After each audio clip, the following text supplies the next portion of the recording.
오늘도 대강절을 맞아 하나님 앞에 예배난 여러분들을 축복합니다. 오늘은 우리 주님의 탄생을 기다리는 대강절 세 번째 주일입니다. 다 같이 자리에서 일어나셔서 경건한 마음으로 2023년도 12월 셋째 주 주일날 일부 예배 하나님께 드리겠습니다.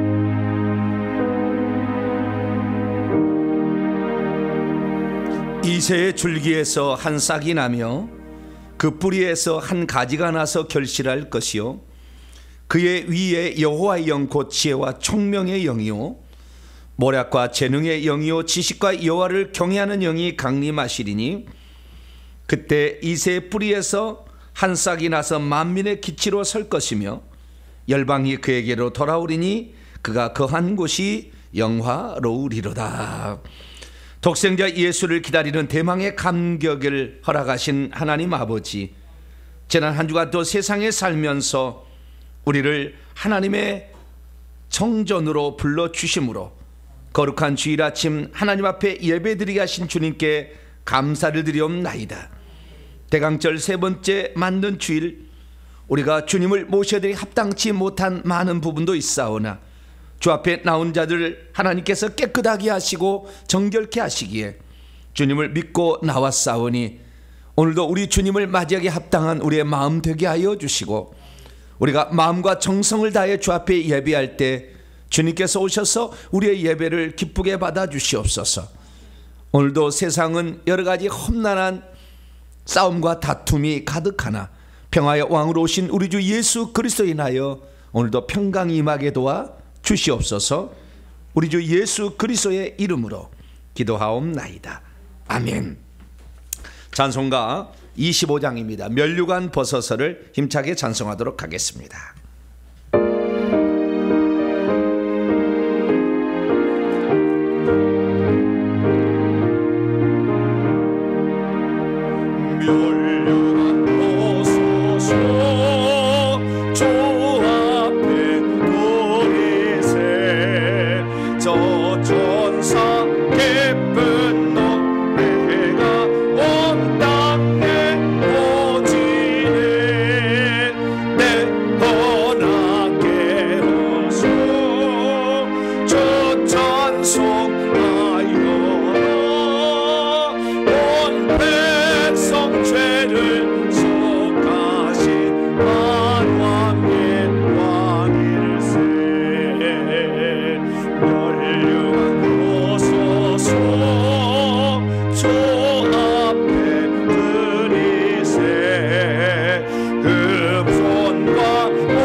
하나님 앞에서는 아무도 의인이라고 말할 수 없습니다.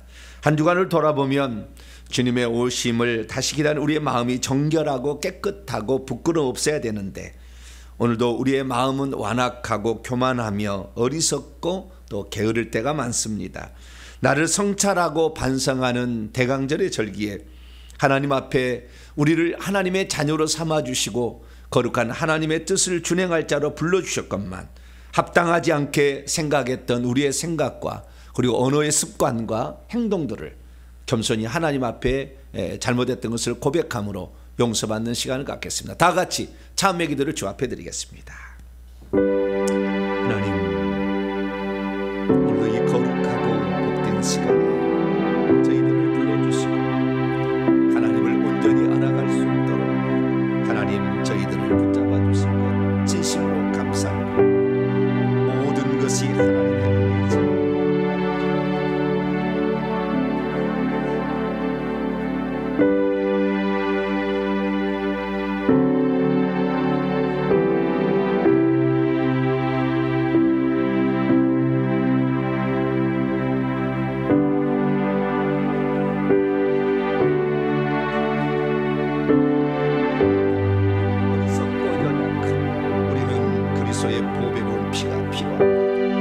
생각과 마음이 아직도 주의 뜻을 닮아가지 못했음, 합당한 삶을 살지 못했음을 고백합니다. 어리석게도 마음에 먹은 것 오래가지 못하고 하나님이여, 우리가 정말 주님의 앞에 온전하게 살지 못했던 부끄러운 모습 우리의 삶이었음을 고백합니다. 자비롭고 은혜로우신 주여, 오늘도 주 앞에 나와 강같이 흐르는 주의 피로 깨끗이 씻음 받아 우리 주님과 다시 출발하는 복된 시간 되기를 원하오니, 게으르고 나태하고 어리석고 부족했던 것, 기도하지 못했던 것, 낮아지지 못했던 것, 섬기지 못했던 것, 이웃을 돌아보지 못했던 것, 내 가정을 돌아보지 못했던 모든 잘못까지 다 주님이 용서하셔서 오늘도 깨끗한 마음으로 주님을 온전히 예배할 수 있기를 원합니다. 아버지 하나님, 오셔서 우리를 다시 한번 새롭게 하여 주시고 오셔서 우리를 주님 붙들어 주시어서 온전한 깨끗함으로 예배드리게 도와 주시옵소서. 우리 주 예수 그리스도의 이름으로 간절히 기도합니다.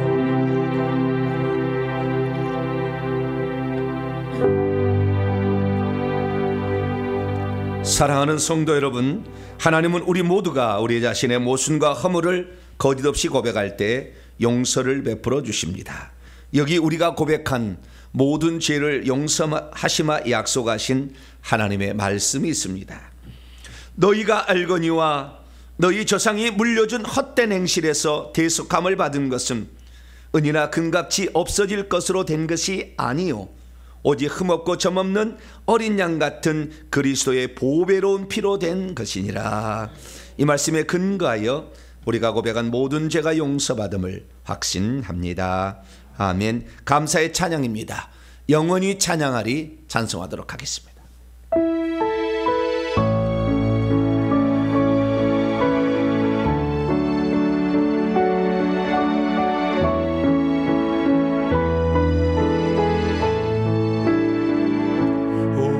어두운 밤길에서 밝은 빛을 조시고 작은 내 손잡아 인도하신 나의 주님, 시험과 고생 풍파 가슴으로 안으시오. 근심과 괴로움 속에서 구원해 주시었네.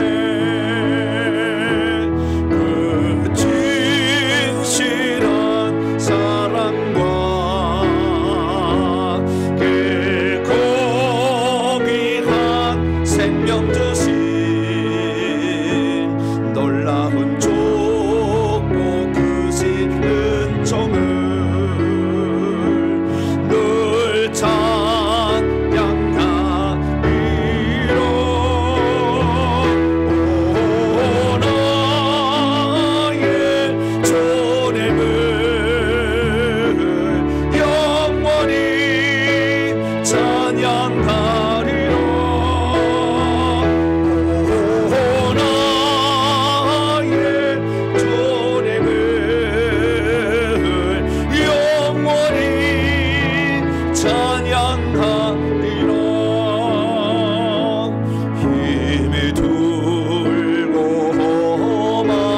세상 외로운 나그네 길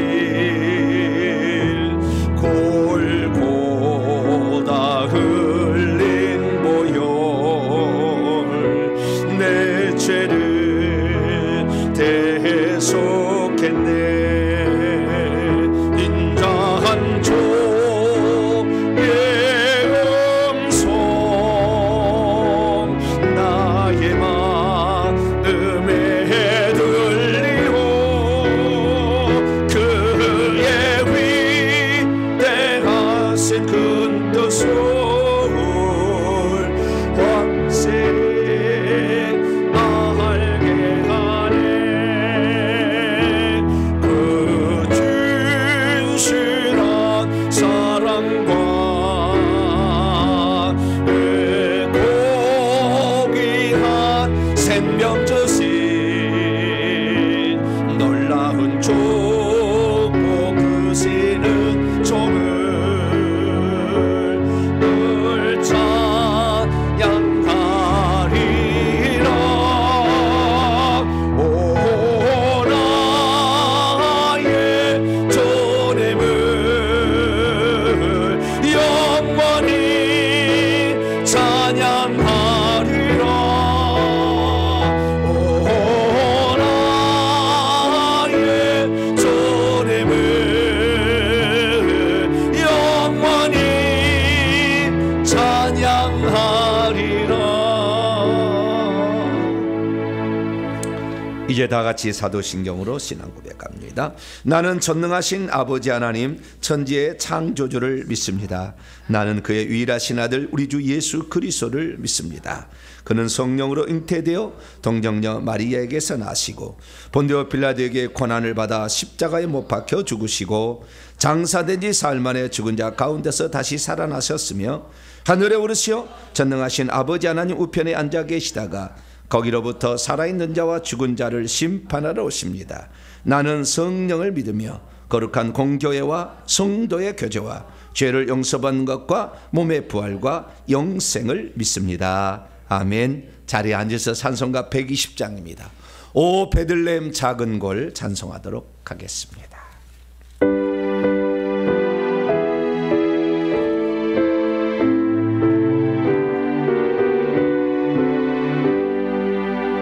오 베들레헴 작은 골 너 잠들었느냐.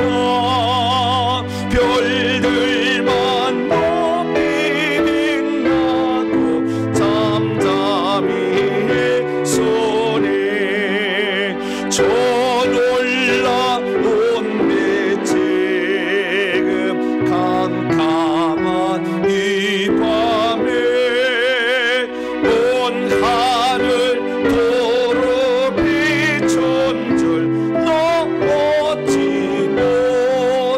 모르나. 온 세상 모든 사람들 잠자는 동안에 평화의 왕이 세상에 탄생하셨도다. 저 새벽 별이 홀로 그 일을 아는 것 밤새껏 귀한 노예를 말없이 지켰네. 오 놀라우신 하나님 큰 선물 주시네. 좀 있는 사람 마음에 그는 내 받도다. 이 죄악 세상 사람 주 오심 모르나. 주 영접하는 사람들 그 맘에 오시네. 오 베들레헴 예수님 내 맘에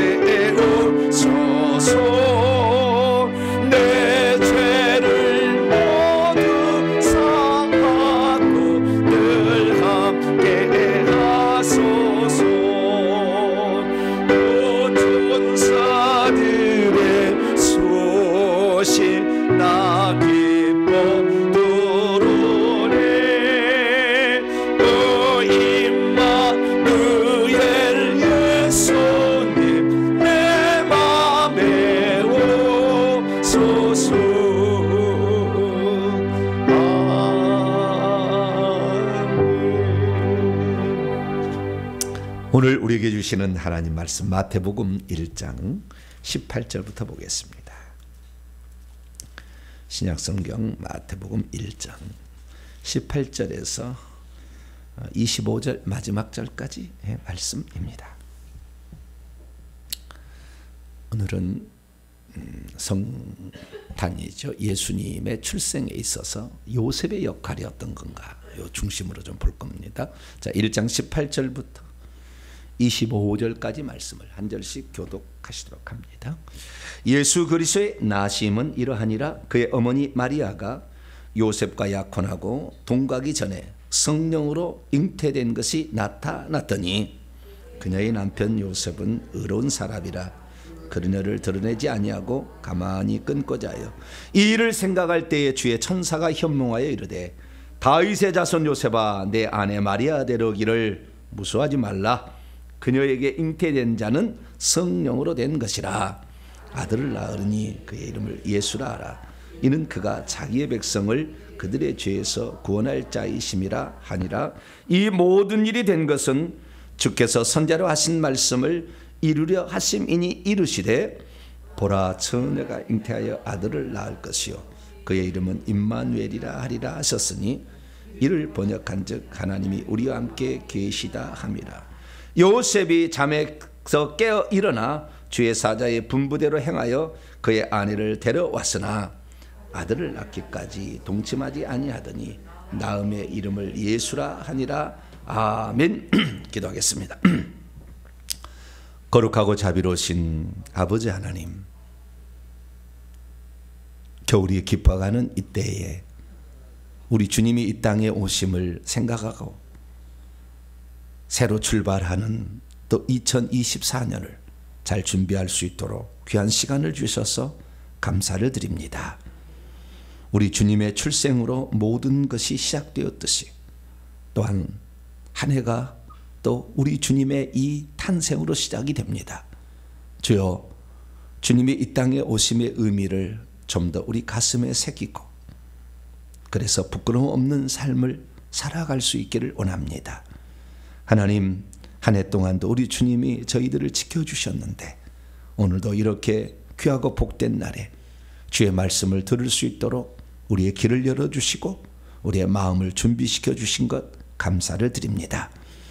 아직도 세상은 전쟁이 종식되지 아니하고 지진과 화산 폭발로 또 북한은 아직도 억압과 통제 사회 속에서 살아가고 있습니다. 하나님, 전쟁 나서 집도 절도 없이 텐트에 사는 수많은 사람들이 있는데 하나님 저들을 불쌍히 여겨주시고 전쟁은 종식시켜 주시며 함께 어우러져 기쁘게 살고 우리 주님을 신앙하는 복된 나라가 될 수 있도록 역사해 주시옵소서. 이 시간도 주의 말씀을 듣고자 합니다. 성령으로 깨우쳐 주시옵소서. 우리 주 예수 그리스도의 이름으로 기도하옵나이다. 아멘. 오늘 시간에는 하나님은 인류 구원을 위한 성육신 사건에 왜 요셉을 사용하셨는가 라는 제목으로 함께 말씀의 은혜를 나누기를 원합니다. 오늘도 거룩하고 복된 주의 날에 주 앞에 예배하러 나온 우리 사랑하는 성도들과 또 온라인으로 함께 예배드리는 모든 성도들을 사랑하고 축복합니다. 목사로서 25년 이상의 세월이 흘렀는데요. 주일날 항상 설 때마다 내가 목사인가 이런 생각을 해봐요. 말씀을 증언하는 자로서 하나님 앞에 부끄러움이 없는 우리 성도들의 이 말씀을 들을 때에 기다리고 기대하면서 저 말 아닌데 이게 아니라 목사님께서 들려주신 그 말씀이 참 내 마음에 감동이 되고 나에게 도전이 된다. 이런 말씀을 증언해야 될 텐데 라는 생각을 늘 합니다. 그래서 주일을 준비하는데요. 절기 설교가 제일 어렵습니다. 왜냐하면 죄송합니다. 이 성경 본문, 성탄 본문을 맨날 써야 뭐가 되니까. 이건 말고 다른 거 해도 되는데 또 절기 때는 절기를 또 해야 되잖아요. 그래서 절기 설교 한다는 게 쉽지 않아요. 왜냐하면은 아예 이제는 하도 많이 해가지고요. 성경 본문이 빠삭하니 다 알잖아요. 예. 그리고 저만 알고 있으면은 자신감 있게 제가 설교를 하는데, 저만 알고 있는 게 아니라 성도도 다 알고 있잖아요. 그럼 이 설계, 그 설계가 그 설계 아닌가 이렇게 생각이 드니까 이게 설교 준비하기가 쉽지 않습니다. 예. 그렇지만 또 오늘 되게 은혜스러울 거예요. 할렐루야. 오늘 되게 은혜스러울 거예요. 나중에 결론 가면 야, 참 은혜스럽다. 예. 제가 평소 때 설교는 상당히 의부 쪽에 많이 가지만, 물론 이게 안 들어가는 건 아니지만 참 은혜스럽다. 이 마음이 딱 들 거예요. 자, 오늘 대강절 세 번째 주일을 맞이했습니다. 대강절, 우리 주님이 이 땅에 초림하신 예수 그리스도를 우리가 어떻게 오셨는가 의미를 되새기면서 재림하실 예수 그리스도를 준비하는 절기, 대강절이죠. 첫째 대강주일에는 예수님께서 여자의 씨로 오셨다 말씀드리고, 두 번째는 아브라함과 다윗의 자손 씨로 오셨다라는 얘기를 드렸습니다. 하나님은 공평하셔요.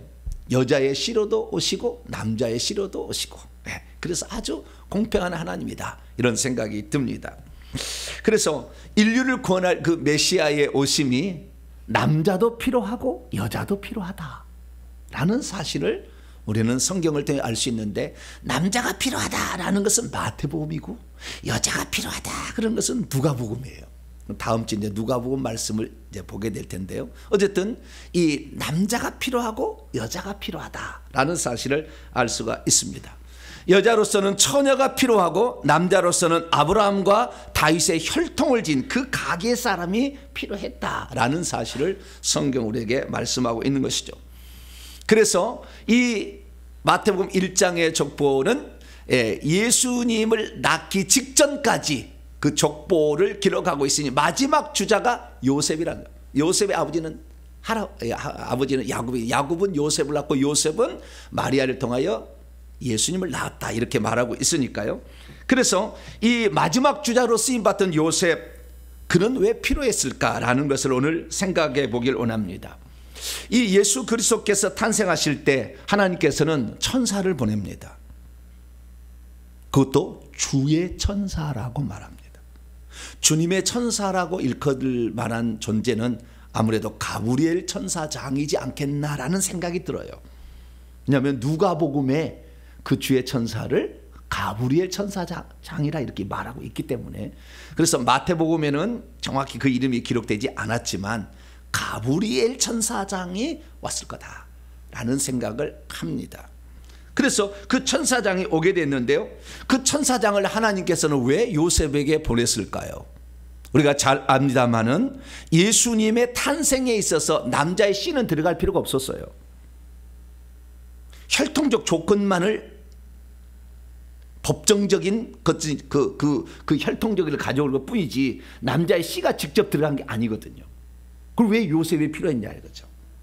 그래서 우리는 그 요셉이 왜 필요했는가, 요셉의 그 역할을 통해서 오늘 나 자신은 다시 오실 주님을 향하여 어떤 필요를 가지고 있는 것인가 라는 것을 한번 돌아보는 시간을 갖기를 원합니다. 자, 오늘 본문 말씀은 어떤 말씀일까요? 예수 그리스도의 탄생 과정에서 마리아와 종언했던 요셉이 꿈속에 나타난 천사의 말을 듣고는 그녀와 파혼하지 않고 그녀를 데려와서 아기를 낳기까지 동침하지 않았다 라고 하는 그런 말씀입니다. 인류 구원을 위한 아기 예수 탄생에 있어서 왜 처녀인 마리아만 필요한 것이 아니라 요셉도 필요했을까요? 아기 예수의 마지막 잉태 과정에서 남자의 씨는 분명히 직접적으로 필요 없는 것이었는데 왜 하나님께서 천사를 요셉에게 보내신 것이었을까요?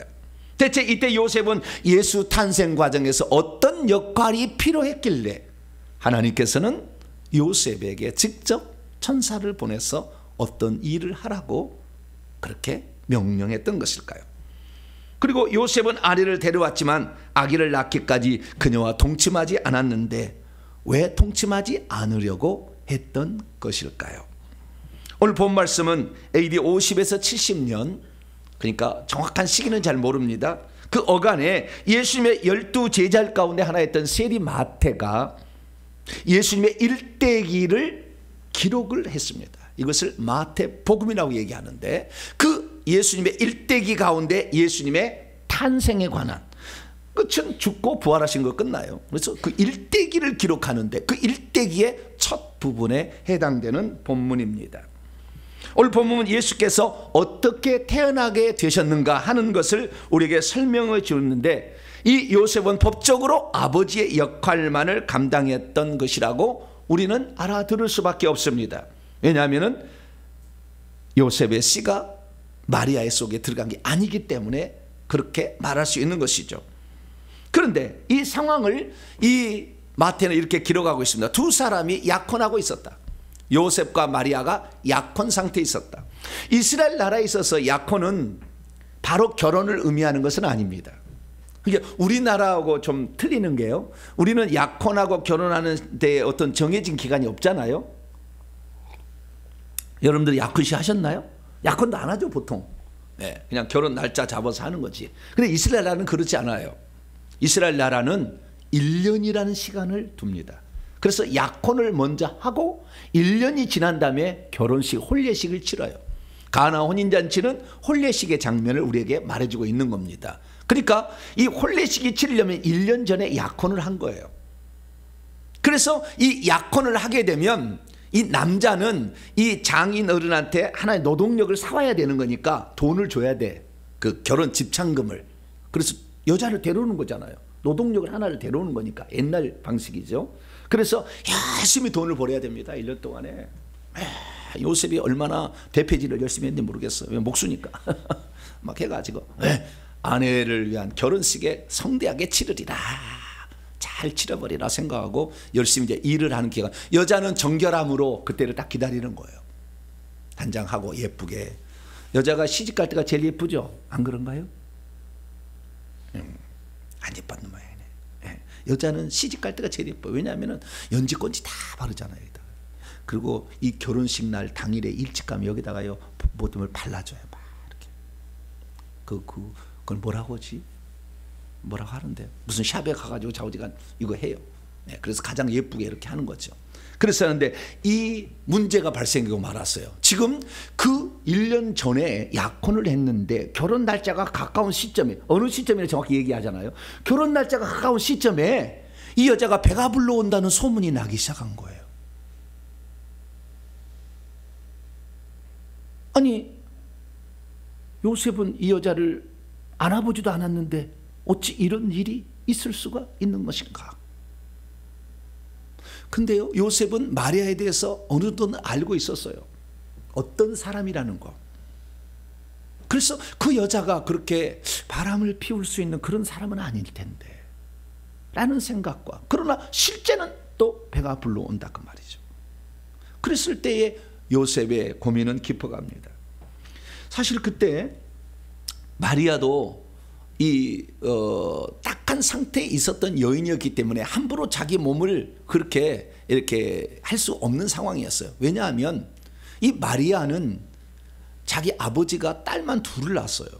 그래서 자기는 큰 딸이고 자기 밑에 여동생이 있는데 여동생이 살로메예요.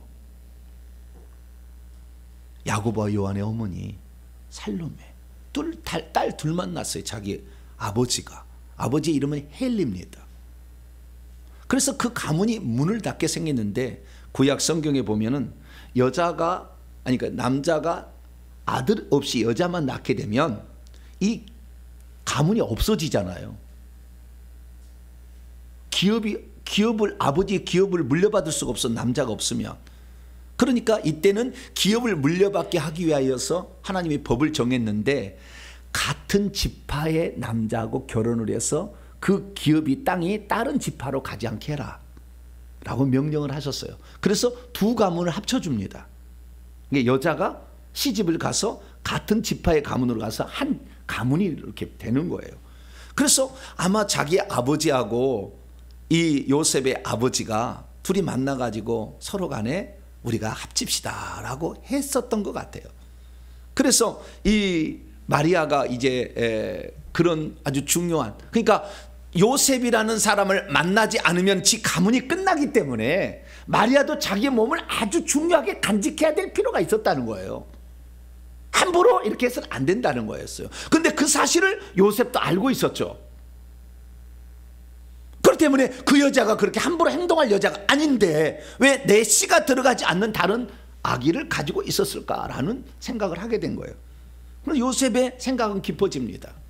이 사실을 떠들어서 다른 사람이 저 사람이 음행의 죄를 저질렀다 해서 돌로 쳐서 죽일 것인가, 아니면 내가 속도 위반을 어떻게 해가지고 이 여자를 임신시켰다는 비난을 자기가 들을 것인가,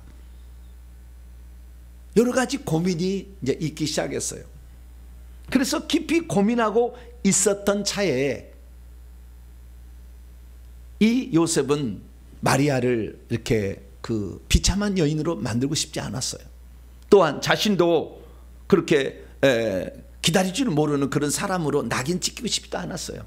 그래서 가장 좋은 것은 파혼하기로, 파혼, 몰래, 은밀하게, 몰래라고 돼 있죠. 은밀하게 파혼하기로 이렇게 결정을 내렸어요. 그러면 되는 거거든요. 여러 사람 증인, 두 사람 증인 데려다가 파혼 증서를 써서 주면 되는 거니까 그렇게 하려고 했어요. 그런데 그날 밤이었어요. 꿈을 꾸었는데 꿈속에서 천사가 나타났습니다. 그래서 그녀가 자궁 안에 아이를 갖게 된 그 이유에 대해서 설명을 해줬어요. 뭐라고 설명했느냐, 이 여자 속에 들어가 있는 아기는 다른 남자의 씨를 받은 아기가 아니라 하나님께서 성령으로부터 초자연적 능력으로 임신이 되게 한 특별한 아이다라고 가르쳐줬습니다.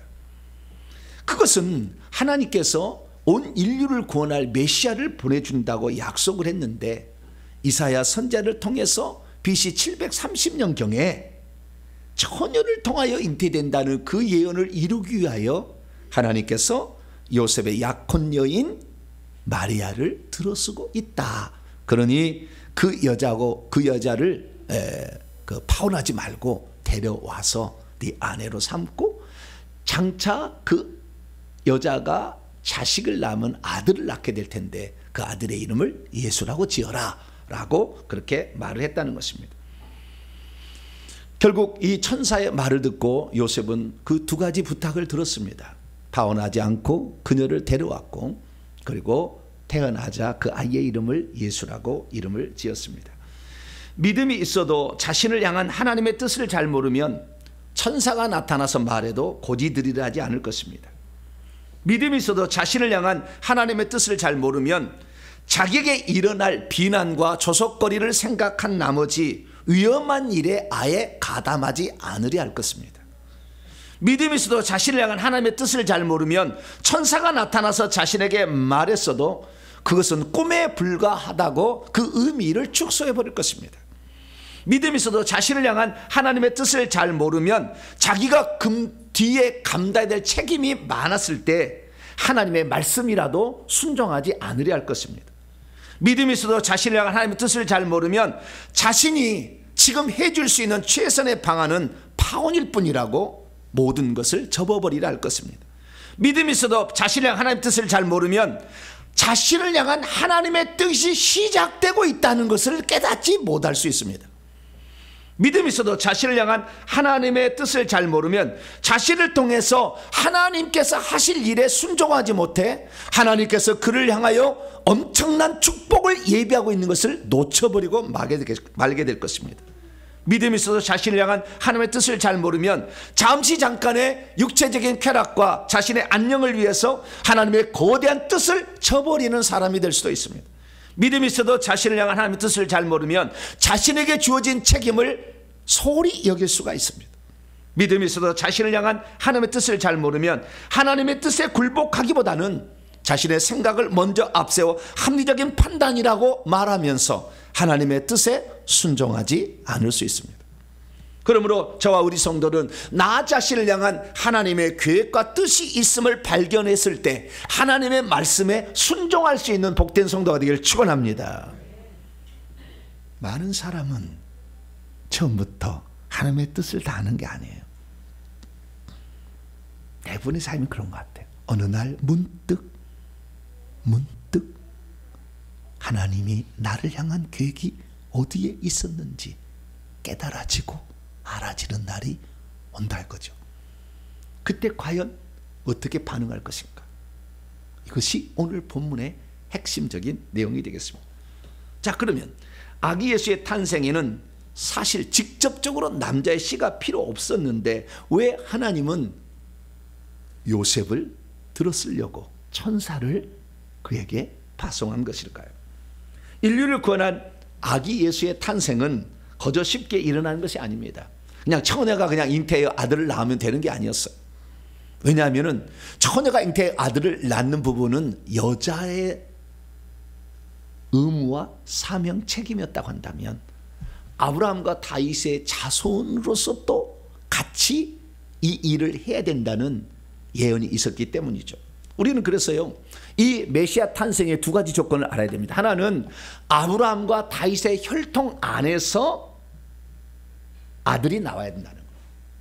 그것은 하나님께서 구약 성경에 예언했기 때문이죠. 우리가 잘 아는 창세기 22장에 아브라함에게 나타나서 여호와께서 말씀하셨죠. 네가 네 독자 이삭을 아끼지 아니하였으니까 내게 큰 복을 주되 내 씨가 크게 번성하여 하늘의 별처럼 바닷가의 모래처럼 될 것이고 내 씨가 그 대적의 성문, 나중에 사탄 마귀죠, 대적의 성문을 차지하라. 그걸 이기고 이 사망과 음부의 열쇠를 거머쥘 것이다. 그리고 내 씨로 말미암아 그래서 천하 만민이 그를 믿게 되면 복을 받게 될 것이라는 예언이 이미 돼 있었습니다. 근데 여자는 그 씨라고 일컬을 수 없어요. 여자는 씨를 받는 존재지 씨라고 얘기하지는 않거든요. 네. 두 번째, 사무엘하 7장 11절 13절 보면은 다윗에게 하나님께서 말씀하셔요. 왜? 성전을 지어드린다고 하니까 너무 하나님 감동을 해가지고, 그래서 여호와가 너를 위하여 진짜 집 가문을 하나 세워줄 것인데 네 날들이 차서 네 조상들에게 눕게 될 때, 네가 죽을 때 네 몸에서 날 씨를 통하여서 왕국을 만들어 줄 거다. 다윗 왕국이죠. 그래서 마태복음 1장의 족보에는 다윗 왕을 낳으니라는 말이 나온 거예요. 왕국을 세워줄 건데 그는 내 이름을 위하여 집을 건축할 것이고 한 왕조를 만든다는 거죠. 그리고 그의 왕국의 보좌가 영원히 견고하게 되게 해주겠다라는 이 약속을 했었던 것입니다. 그렇기 때문에 당시 마리아와 정혼했던 요셉은 마리아하고 파혼은 안 됐어요. 마리아 혼자 처녀가 잉태해서 자식을 낳는다고 해서 이 자식이 될 게 아니라 분명히 아브라함과 다윗의 씨로서 남자가 필요했던 것입니다. 혈통적인 어떤 법적인 계보가 필요했던 것이죠. 그래서 찾아보니까 이 마리아와 약혼했던 요셉은 아브라함의 41대 직계 손이었고 그리고 다윗의 29대 직계 손이었다는 것을 우리는 확인할 수가 있습니다. 그렇기 때문에 이 오늘 본문의 꿈속에 나타난 그 천사도 요셉에게 뭐라고 했냐면 다윗의 후손 요셉아 라고 함으로 네가 어떤 존재인지를 알아라 라고 가르쳐 줬어요. 오늘날도 우리가 어떤 존재인지 잘 몰라, 내가 어떻게 살았는지 잘 몰라. 근데 어느 날 문득 하나님께서 우리에게 가르쳐 줘. 너는 이런 존재였어. 오, 그랬어요? 다 가르쳐 주는 거죠. 다윗의 후손 요셉아, 네 아내 마리아 데려오기를 무서워하지 말라. 요셉, 너는 하나님이 쓰려고 작정해서 이 땅에 보낸 사람이야 라는 사실을 알려준 거죠. 누가복음 2장 4절 5절도 요셉에 대해 소개해주고 있는데 요셉도 다윗의 집의 가문의 사람으로서 갈릴리 나사렛 출신인데 여기에서 유대를 향해 베들레헴이라는 다윗의 동네 베들레헴에 가서 결국에 마리아를 데려가서 거기에서 자식을 낳았다라는 사실을 우리에게 말해주고 있는 것이죠. 그래서 이 메시아가 태어날 첫 번째 조건은 아브라함과 다윗의 후손 그 씨로서 태어나야 된다는 거예요. 두 번째는 뭐냐? 그 메시아는 죄가 없어야 돼요. 왜? 인류 구원을 향한 속죄 제물이 되되 흠없는 제물이 돼야 되니까. 그러면은 이 만약에 남자의 씨가 들어온다면 이것은 흠 있는 제물이 되는 거예요. 아담의 모든 후손들은 그 씨가 들어갈 때에 결국에 허물이 들어가고 죄가 들어가고 결국에 귀신이 들어가는 거니까. 그래서 하나님께서는 이 자식을 태어나게 하되 흠없는 제물이 태어나게 위한 부득이한 방법으로서 처녀를 사용하신 거예요. 남자 씨가 없이.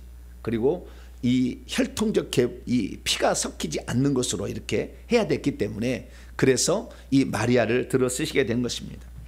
그래서 처녀가 남자 없이 잉태하는 것밖에 다른 방법이 없었어요.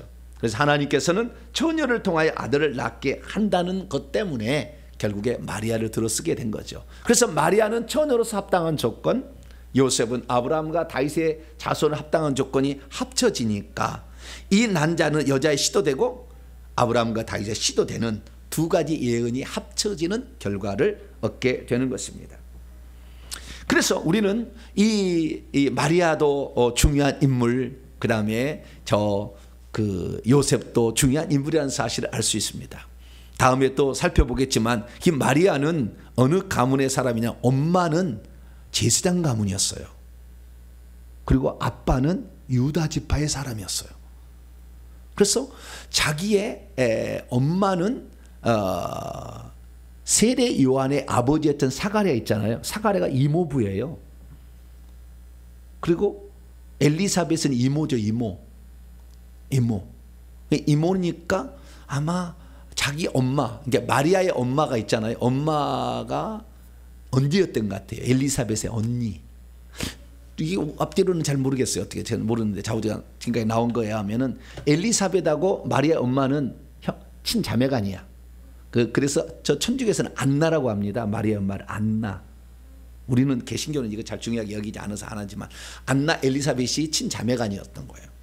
그런데 어떻게 소개를 하느냐? 누가복음 1장 5절 말씀하면 헤롯 왕 때 아비야 반열에 제사장 한 사람이 있었는데 사가랴고 그의 아내는 엘리사벳인데 아론의 자손이었다.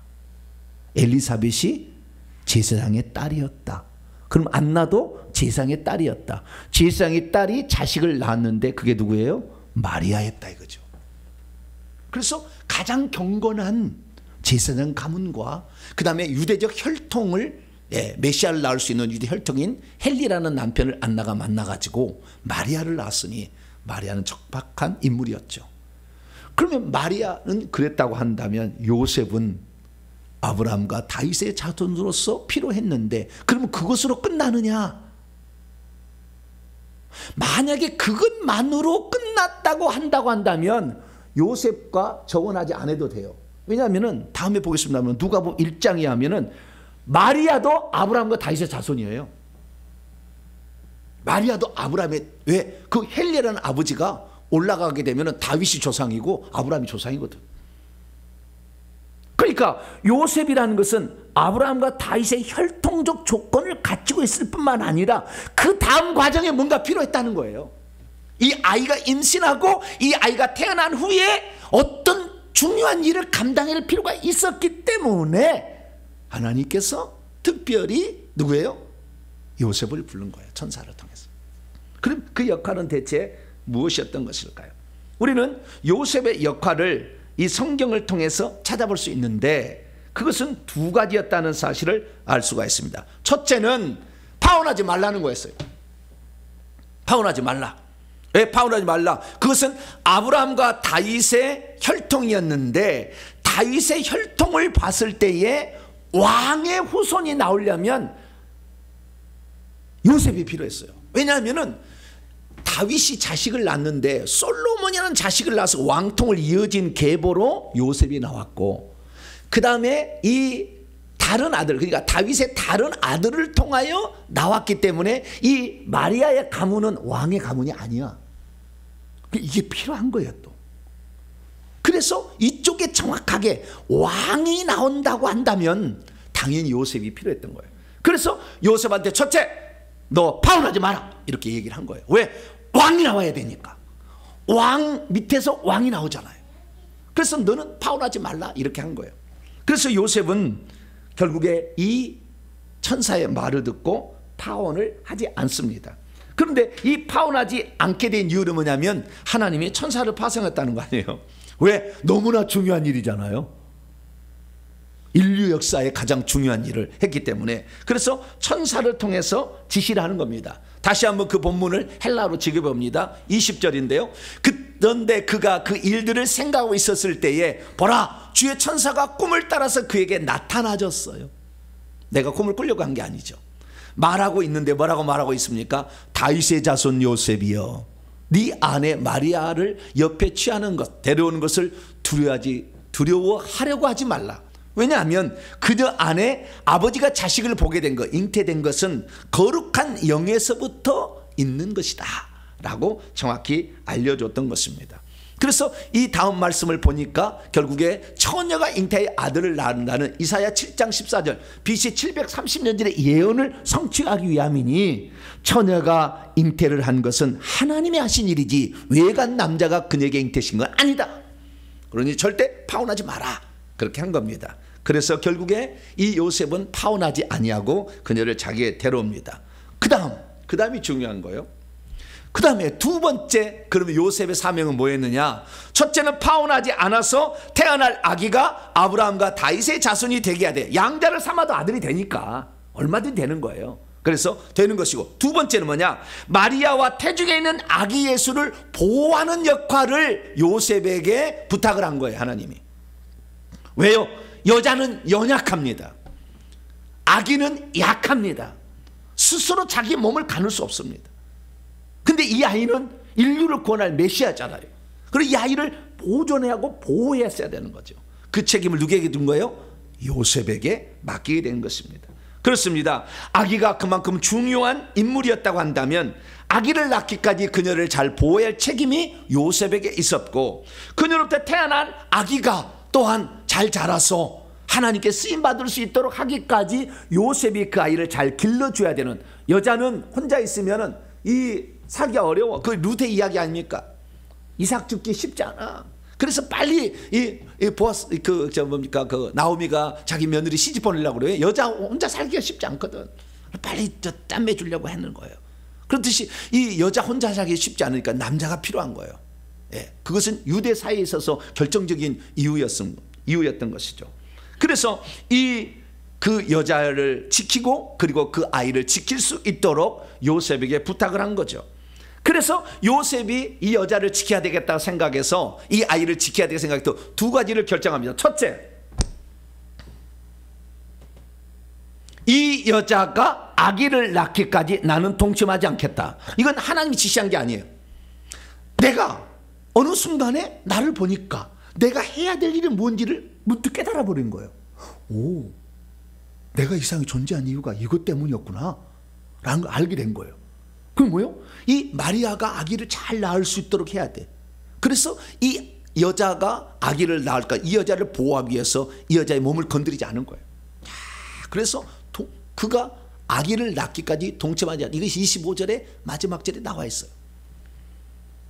그래서 사실 이 요셉은 이 일이 있고 나서 얼마 뒤에 결혼식을 치렀겠죠. 그렇잖아요. 배가 불러온 상태 이제 1년 지난 그 시점 됐으니까. 근데 첫날 밤도 치르지 못한 거예요, 요셉은. 그래도 하나님이 나를 향한 뜻이 중요하다. 나는 이것을 이루기 위해 이 땅에 태어났으니 나는 이것을 지켜야 된다 생각하고 스스로 결정한 겁니다. 그래서 이 여자를 보호해야 되겠다 해서 아기를 낳을 때까지 동침치 아니하고 순결을 지켜준 거예요. 할렐루야. 잘했어요, 못했어요? 이런 남자를 만나야 돼. 지켜줄 수 있어야 돼. 순결을 지켜줄 수 있는 남자를 만나야지. 예. 어쨌든 그래서 동침하지 않는, 이게 첫 번째였고, 두 번째는 뭐냐? 아기를 낳았는데 아기를 또 지켜줘야 돼. 어렸을 때 아기를 지켜줘야 돼. 그런데 아기를 낳을 무렵이 됐는데 갑자기 무슨 명령이 떨어졌냐면은 로마 황제가 호적하라 그런 거예요. 세금 거두려고. 예. 그렇잖아요. 세금 거두려고 다 신고하라 그러죠.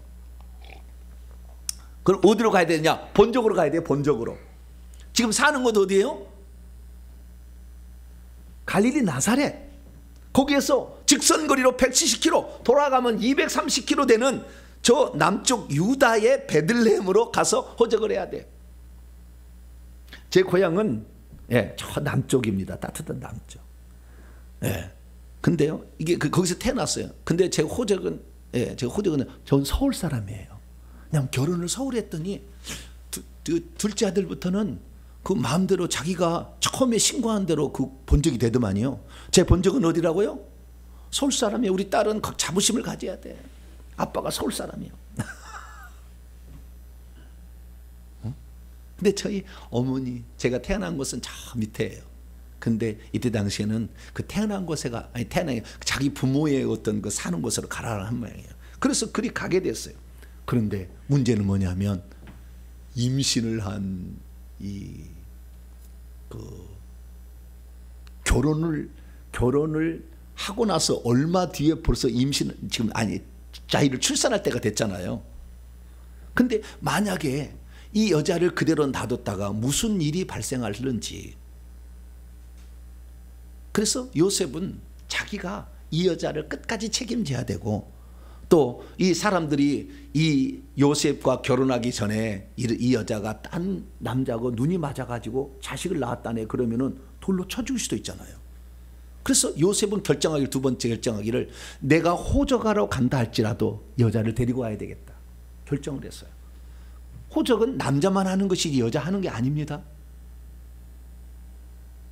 그래서 그 길을 걸어가는데 이 하루에 30km를 열심히 걸어간다 할지라도 그 거리를 계산해 보면요 10일에서 보름은 걸리는 거리예요. 그런데도 그 여자를 데리고 결국에 가는 모습을 우리는 누가복음에서 그 기사를 알 수가 있게 되는 것입니다. 이 마리아를 보호하고 이 아기를 지켜줘야 되겠다는 일념 하나로 아기를 임신했는 그 여자를 데리고 아마 낙에 태웠겠죠. 뭐 걸어가겠겠습니까? 낙에 태워가지고 이렇게 베들레헴까지 가는 그게 됐는데요. 거기에서 가서 봤더니 너무 사람들이 많이 호적하느라고 너무 많이 왔어. 그러나 여관도 없어가지고 결국에 뭐 어떻게 해요? 어떤 그 마국간 있잖아요. 그런데 가서 이제 결국에 거기서 애를 낳는 모습이 나타나게 됩니다. 그런데 놀라운 사실은 이 요셉의 이 결정이 어떤 일을 결정하냐면, 미가서 5장 2절에 보니까 베들레헴 에브라다야, 너는 유다족 속에 작을지라도 이스라엘 다스릴 자가 내게로 나올 것이라. 그의 근본은 상고의 영원에 있느니라. 이게 무슨 말입니까? 메시아는 베들레헴에서 탄생해야 된다는 미가라는 선지자가 있는데, 이것이 BC 700년경의 사람이거든요. BC 700년경에 살았던 그 예언이 성취가 되어버리는 이런 놀라운 일이 벌어지게 된 거예요. 이게 무슨 말이냐면요, 이게 잘 생각해 보세요. 자기가 어떤 존재인지 잘 몰랐어. 근데 어느 날 하나님이 뭔가 가서 가르쳐 줬어. 오, 나는 이렇게 살아야 되는 거구나 라는 걸 사실 가르쳐 줬어. 그런데 내가 어떻게 살 것인가는 구체적으로 가르치지 않았으나, 주님 내가 그럼 이렇게 살아야 되겠습니다 라고 스스로 결정을 했어. 그렇게 했는데 보니까 하나님 말씀을 이루고 있는 거예요. 이제는 할렐루야. 우리가요, 하나님은 우리가 어떻게 생각하고 사는 것까지 다 아시는 것 같아요. 그렇게 살면 복이 있는 것이고, 그렇게 다른 방법으로 또 이뤘겠죠. 그러나 스스로가 자기가 아내와 아기를 보호해야 되겠다는 그런 열정을 가지고 했더니 결국에 성경의 예언이 이루어지는, 이 예언을 몰랐을 거야 아마. 요셉은 그렇게 똑똑한 사람은 아닌 것 같고, 좌우지간 뭐 성경을 잘하는 사람 아닌 것 같고, 이루어지게 되는 그런 일이 있었다는 것입니다. 그래서 드디어 이 베들레헴에서 아기를 낳아서 되돌라고 하는데, 꿈에 그 천사가 다시나 2번 더 나타나요. 3, 3번 나타납니다. 처음 나타나서 마리아를 데려와라, 결혼하지 마라. 두 번째, 이 아기를 죽이려는 헤롯 왕이 이 아기를 죽이려고 하느니 빨리 아기와 모친을 데리고 애굽으로 피신하라, 내가 지시할 때까지. 그래서 빨리 도망을 칩니다. 도망을 쳐. 근데 참 요셉이 감사한 것은, 요셉이 직업이 뭐였다고요? 목수. 목수는 어디서나 집을 짓잖아요. 그러니까 좋아, 우리 딸도 좋아, 우리 딸은 지휘생사예요. 어디 가더라도 건물 하나하나 다 짓고 가 있더라고. 그래서 지휘생사는 언제나 필요해. 그래서 제가 아주 그냥 저희 집사람하고 우리 딸은 잘했다는 생각이 들어요. 요셉은 직업이 좋았어요. 뭐요? 목수. 언제나 필요. 그때 당시는 아주 집을 지어야 되니까. 그래서 가서 목수 일하면서 그 아이를 잘 기르고 있었는데, 헤롯 왕이 어느 날 죽었어요. 조금 있다가 그 아이를 찾은다 할 때 얼마 뒤에 죽어요. BC 4년에 죽습니다. 그래서 예수님이 BC 4년에 태어났다는 걸 알아요. 죽자 다시 천사가 나타나가지고 이제는 아기를 찾는 자가 죽었으니 고향으로 가거라. 그 얘기예요. 그래서 아기가 한 서너 살, 5살 요 됐을 때에 다시 자신의 원래 출신지였던 갈릴리 나사렛에 가서 살아서 예수님은 나사렛 사람이라 칭함을 받게 되었다는 것입니다. 그렇습니다. 예수님의 일생, 마리아 일생의 가장 위험하고 가장 어려웠던 시기를 요셉은 곁에서 지켰습니다. 어린 아기가 태중에 있을 때 엄마를 지켜주지 않으면 이 아기는 나중에 유산될 수도 있어요. 그래서 가장 안전하게 요셉이 내가 당신을 지켜주겠어. 그렇게 말하고 그 옆에서 지켜줄 뿐만 아니라 아기가 태어난 그 순간부터 요셉은 계속해서 그 지켜주게 된 것이죠. 사실 이 세상에 태어나서 우리가 가장 힘들 때는 어린 아기 때요. 이때는 못 먹으면 죽는 것이고요. 머리가 무거워가지고요. 이 이불에다가 거꾸로 뒤집어놨다가 숨 못 쉬어서 아이가 죽는 때도 많아요. 스스로 자신의 앞가림을 할 수 없을 때 하나님도 그렇게 된 거예요. 그런데 하나님께서는 그 순간에 요셉과 마리아에게 그 일을 맡겼다는 거예요. 그럼 왜 하나님께서는 당신의 일을 전능자로서 못하실 게 없을 건데 못하실 게 없는 그분이 왜 인간의 도움을 받기를 원하셨고 그 도움이 필요하다는 것을 천사를 통해서 알려주게 되었던 것일까요? 우리는 여기에 아주 중요한 방점을 한번 찍어야 돼요. 하나님은 전능자이기 때문에 못하실 게 없어요. 자, 아담을 만드실 때에 흙으로 만들으셔서 사람 살게 했잖아요. 마찬가지죠. 뭐 메시아도 당신이 만드셔서 살게 하면 되는 거예요. 그러나 굳이 요셉과 마리아를 통해서 그 일을 하기를 원했다는 거예요. 하나님은 우리 인간의 필요를 우리 인간을 필요로 하세요. 도움을 필요로 하신다. 왜 그렇습니까? 그것은 하나님의 뜻을 이루려고 하는 자가 있다고 한다면 나는 그에게 복을 주겠다. 하늘에서 상을 주겠다는 계획이 있기 때문에 그래요. 그래서 우리가 오늘날에 하나님의 말씀을 들을 때 그냥 들리지 아니하고 이 말씀이 아주 귀중하고 소중하게 들리며 내가 어떤 사람으로 살아야겠다는 생각이 드는 이런 설교를 듣게 될 때는 하나님이 우리를 향한 상이 이미 준비된 거예요. 그래서 그걸 듣게 하신 거예요. 그래서 스스로 결단하게 만든 거예요. 지금 그런 과정 속에 우리가 지금 살아가고 있다는 사실을 우리는 알아야 되는 것입니다. 인류 구원사에게 있어서 하나님은 인간에게 자신의 일을 위탁할 필요가 없었습니다. 그러나 하나님께서는 오늘도 우리를 통하여 일하시기를 기뻐하십니다. 그래서 우리로 하여금 그 일을 하는 자에게 하늘의 상을 준비하고 있게 되는 것이죠.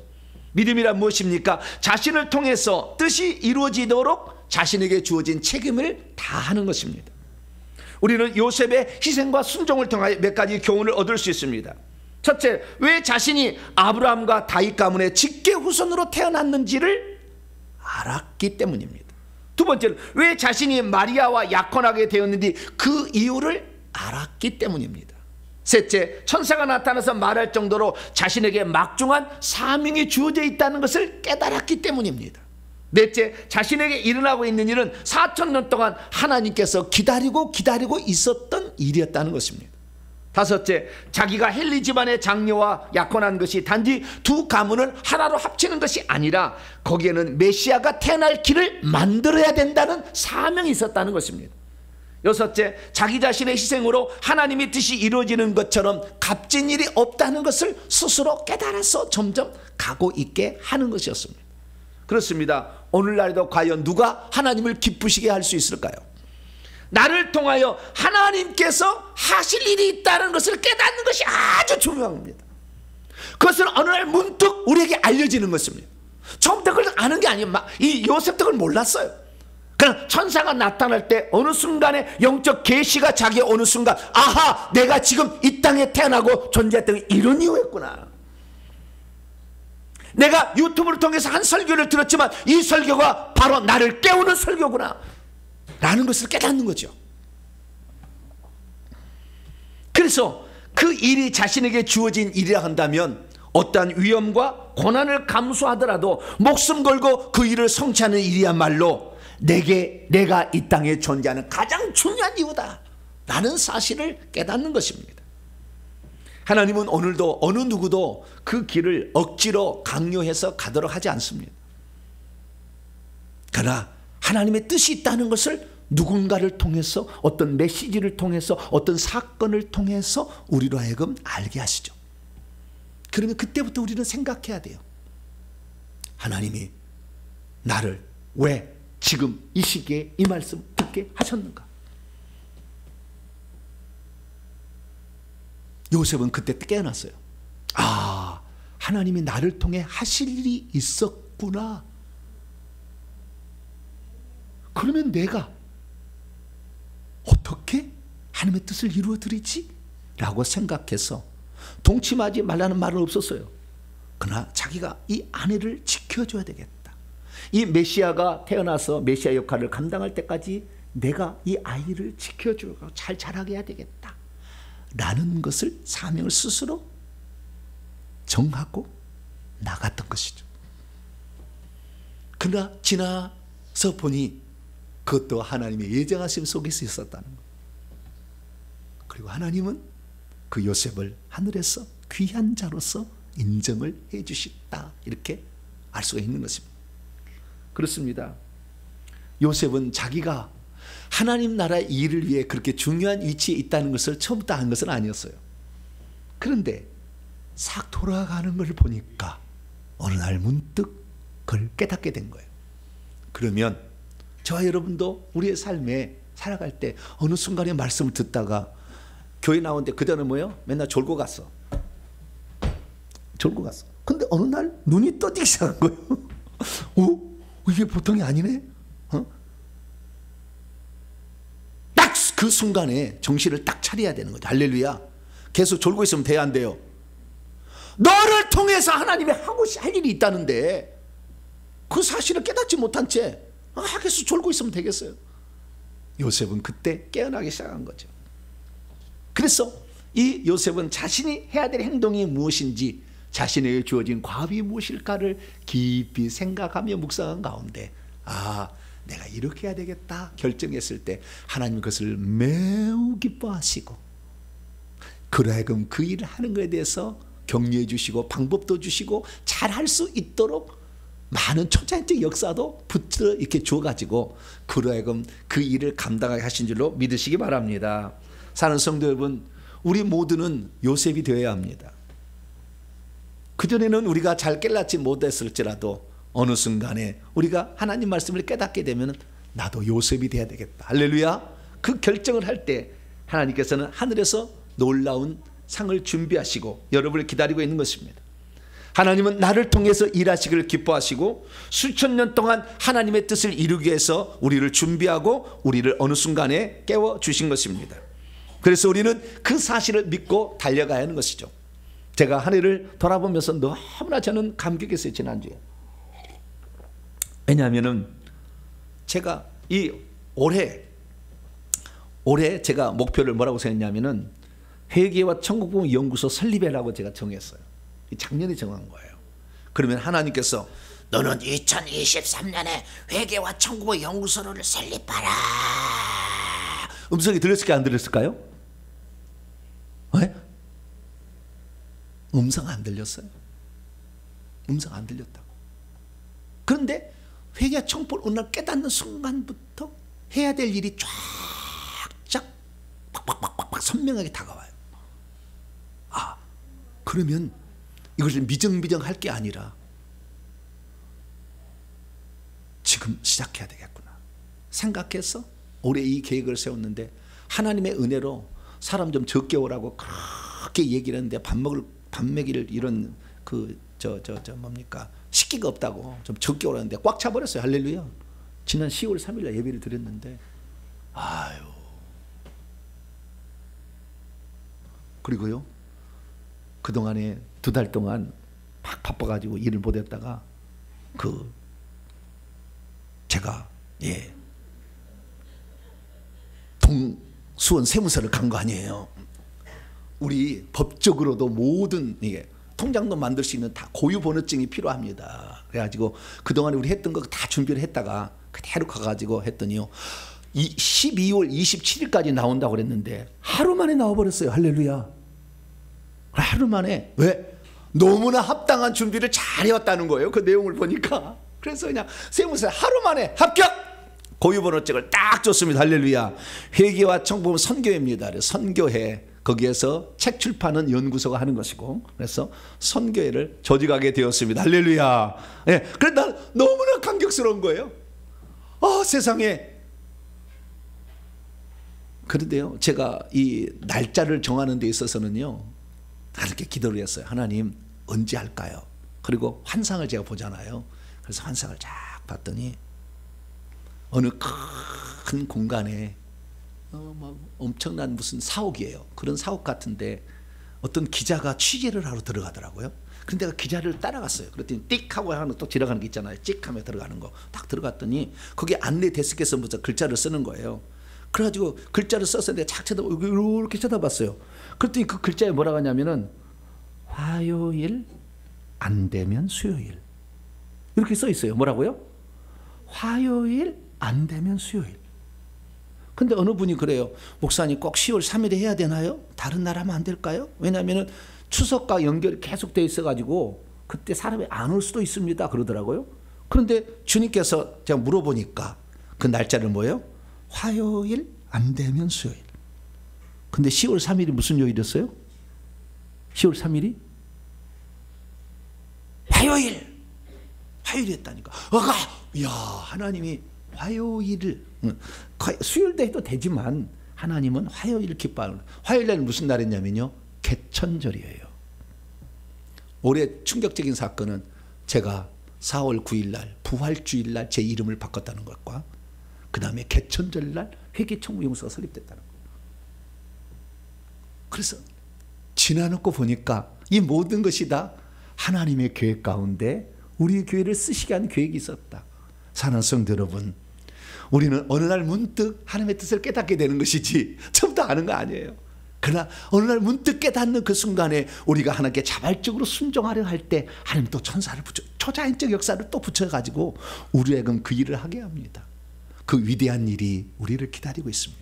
이제 2024년 우리가 이미 이제 세워진 이 기관을 활성화시켜서 하나님 나라에서 힘쓴다고 한다면 하늘의 놀라운 상이 저와 여러분의 것이 될 줄로 믿으시기 바랍니다. 거룩하신 하나님, 감사합니다. 올 한 해 하나님께서 우리를 이끌어 주셔서 우리가 계획한 거지만 하나님의 뜻 가운데 가장 중요한 날에 그 일을 감당하게 되었습니다. 주여, 오늘도 하나님의 뜻이 우리에게 알려지는 그 순간 내가 어떤 존재로 쓰임받을까 결정하며 나아가게 될 때 하나님 우리를 기뻐하시고 귀하게 보신다는 사실을 알고 하나님 나라를 위해서 더욱더 적극적으로 살아가는 저희들 되게 해 주옵소서. 우리 주 예수 그리스도의 이름으로 기도하옵나이다. 아멘.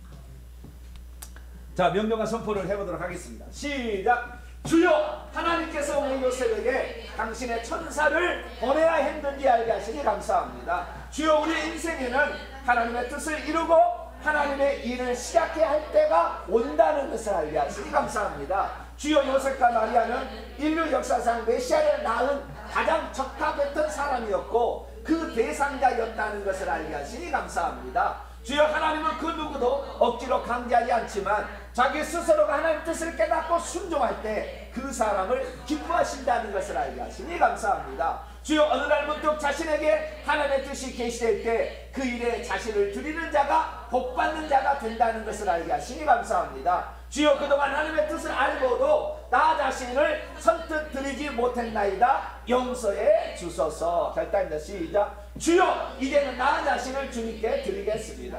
주여, 이제는 주님의 뜻을 받들어 순종하겠습니다. 주여, 이제는 나에게 주어진 과업을 완수하겠습니다. 주여, 이제는 내가 한 일에 최선을 다하겠습니다.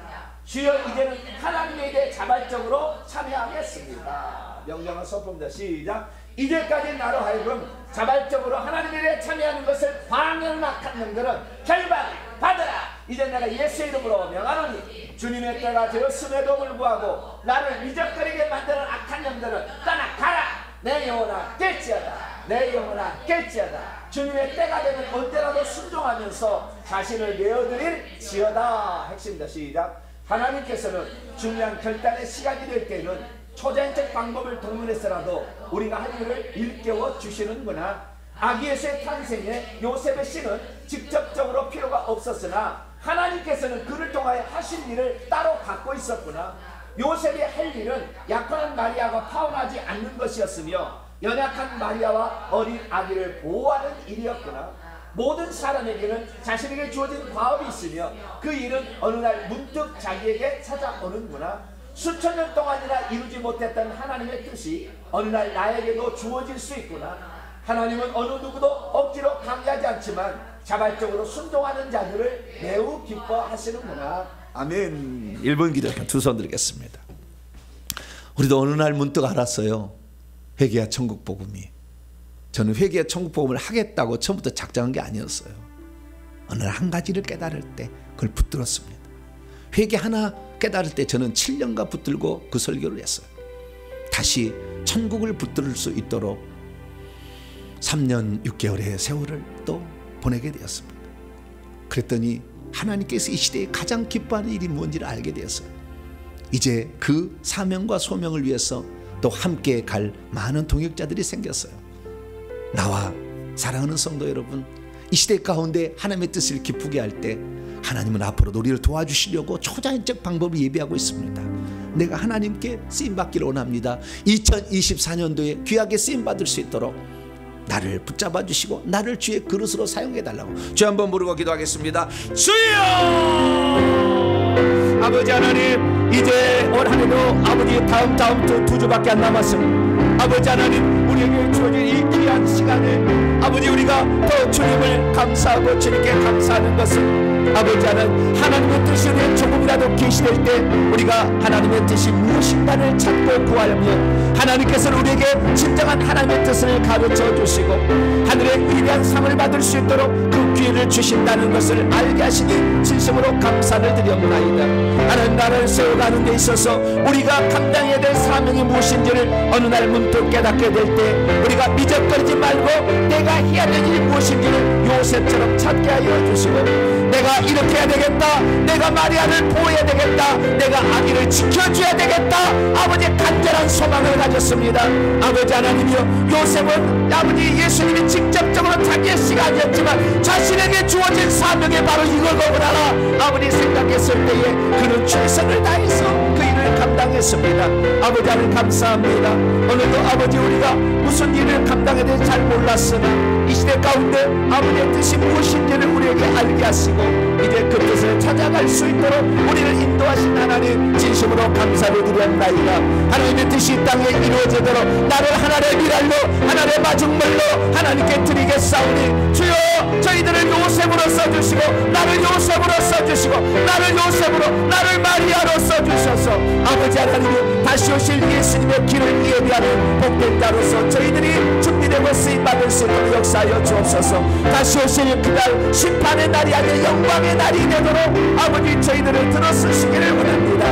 나의 은사와 달란트 시간과 물질을 주 앞에 바치오니 아버지 저희들을 사용하여 주시고 하나님 나라 위해서 아름답게 쓰임받을 수 있는 복된 자가 될 수 있도록 아버지 역사하시고 붙잡아 주시길 원합니다. 사랑 우리 성도들과 함께 이 마지막 시기에 아버지 주님 오시니 가까운 시기에 하나님의 영광을 위해서 온전히 쓰임받을 수 있도록 도와주시고 우리의 삶의 묶인 문제를 다 풀어주시고 건강의 문제를 풀어주시고 물질의 문제를 풀어주시고 자녀의 문제를 풀어주시고 남편과 자녀의 문제를 풀어주셔서 아버지 이 시대 가운데 주의 거룩한 일에 동참하는 복된 자들이 되기를 원합니다.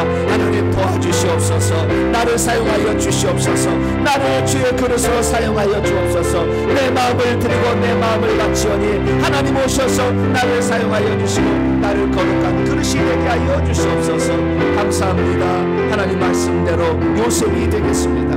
하나님 나로 하여금 요셉의 길을 걸어가게 도와 주시옵소서. 예수님의 이름으로 기도하옵나이다. 아멘. 말씀을 마음에 새기면서 찬송가 108장입니다. 그 어린 주 예수 찬송합니다. 찬송하시면서 준비하신 예물 하나님께 드립니다. 108장입니다.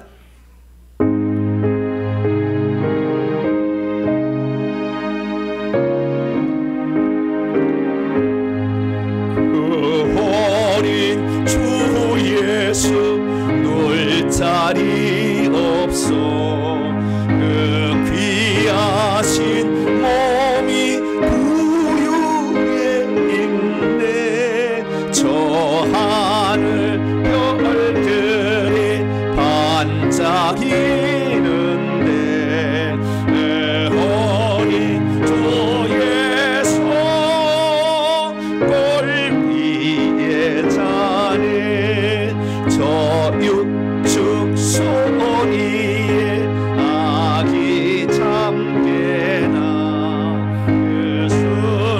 하신 예수 오시지 않네.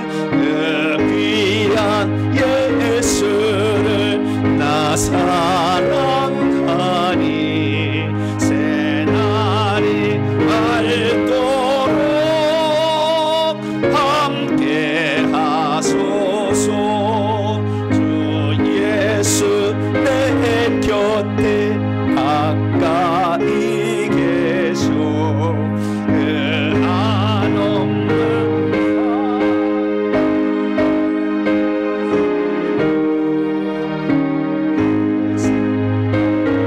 이를 나누어 주사 주 고마에 안고 살게 하소서.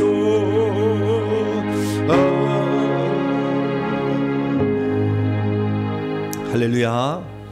내가 이 배우자를 만났을까 깊은 뜻이 있어요. 할렐루야. 오늘 아침이 제 생일인데요, 저희 집사람이 미역국을 착 끓여놨더라고요.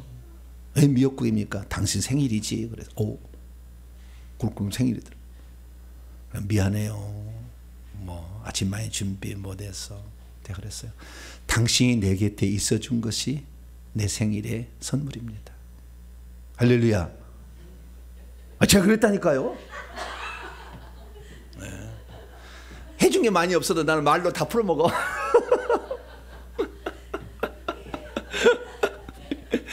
안에 핸드백 한 거 좋은 거 사준 것도 없어도 말로 다. 나 진심으로 얘기해. 난 진심으로.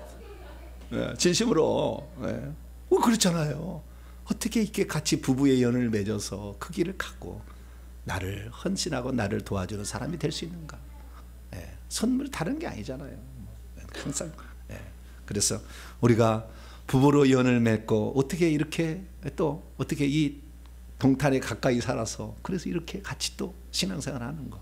또 온라인으로 또 코로나로 말미암아 또 이렇게 연결돼 가지고 또 이렇게 멀리 있지만 영상으로 예배드릴 수 있다는 거 참 은혜가 아닌가 싶습니다. 우리에게 주어진 일에 하나님의 뜻이 없는 게 없어요. 뒤돌아보면 그 뜻 가운데 여러분을 향한 하나님의 계획이 다 성취되기를 간절히 바랍니다. 오늘이 아니라 오늘 주일은 대강절 세 번째 주일로 지키고요. 다음 주가 이제 24일이고 월요일 날이 성탄절입니다. 성탄절이 이제 한 주밖에 안 남았어요. 마지막 잘 준비하시길 바라고. 여기 광고를 안 썼는데 올해 마지막 주일은 12월 31일이 마지막 주일이더라고. 한 주가 더 있어요.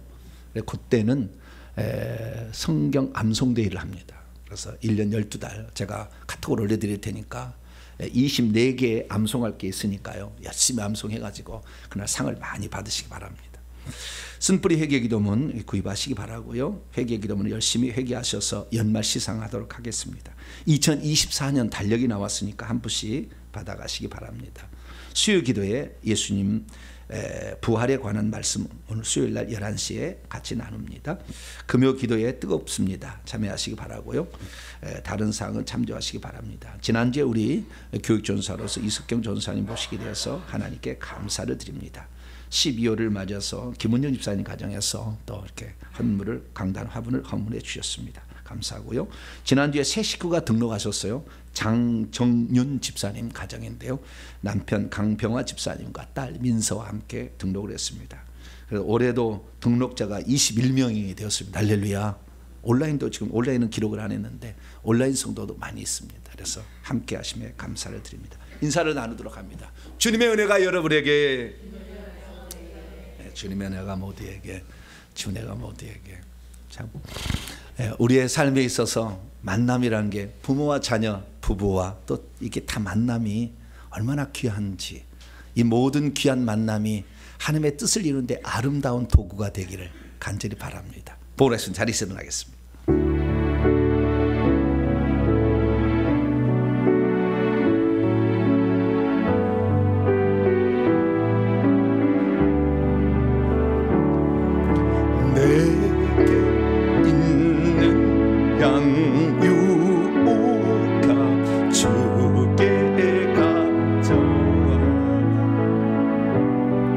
그 발